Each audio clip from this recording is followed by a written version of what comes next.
Hey guys, it's your bold Indian here. Did you know the US inflation rate rose to 6.2% in October 2021, the highest in last 31 years since November 1990. I did recently upload a video which covers the topic of what is inflation, what are the causes of the inflation in 2021. But in this video, I'm going to talk about what is inflation hedging, looking back at 50 years of history and how wealthy investors have been protecting their portfolio during hyperinflation.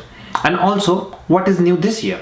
Okay, so what is inflation hedging? As per Investopedia, an inflation hedging is an investment that is considered to protect the decreased purchasing power of a currency that results from the loss of its value due to rising prices, either microeconomically or due to inflation. Over time, real value of dollar has been dropping at a substantial rate.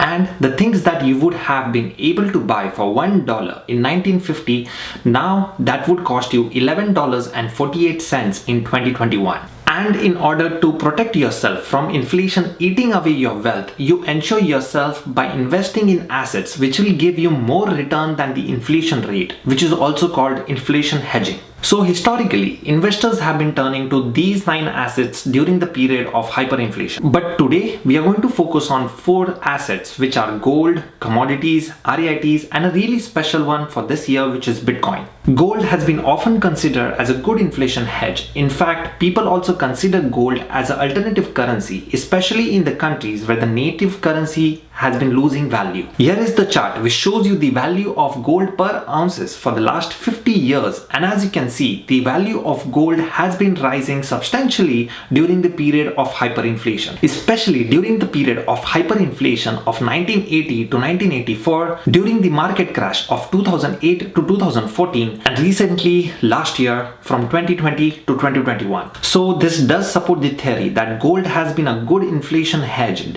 during the time of hyperinflation. Gold has returned 15% per annum on an average when inflation rate exceeded 3%, compared to just 6% when inflation was in sub 3%. Here are 5 gold ETFs that you can look into. But wait, there is more.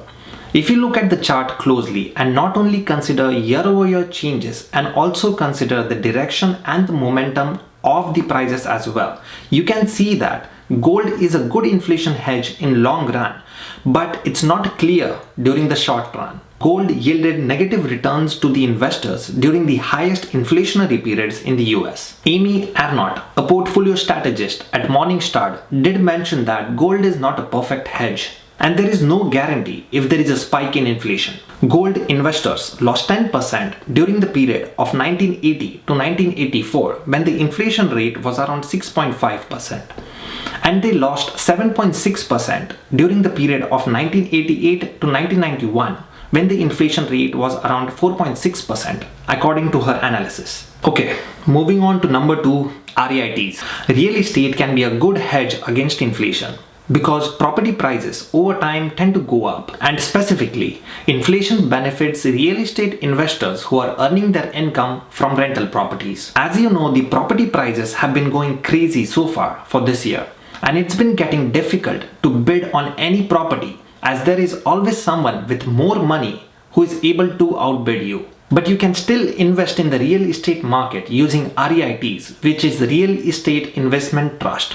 Real estate investment trusts are companies which own and operate income-producing real estates. REITs consist of pools of real estates which pays out dividends to their investors. And if you are seeking a broad exposure to real estate by not actually buying a property, you can check out these REIT ETFs. The next inflation hedge that we are going to talk about is commodities. Commodities and inflation have a very unique relationship, where commodities are considered as an indicator that inflation is coming.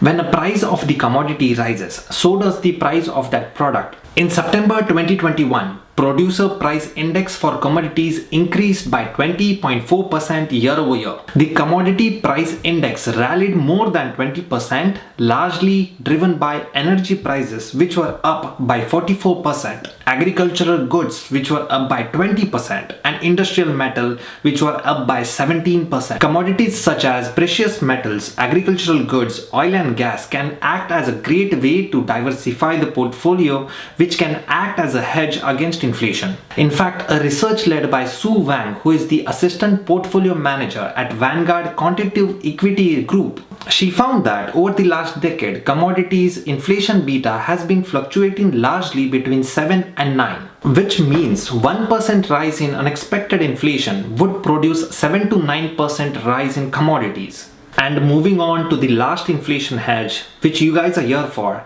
is Bitcoin. Recently, major US bank did mention that as inflation is on the rise, Bitcoin does more and more look like a new gold.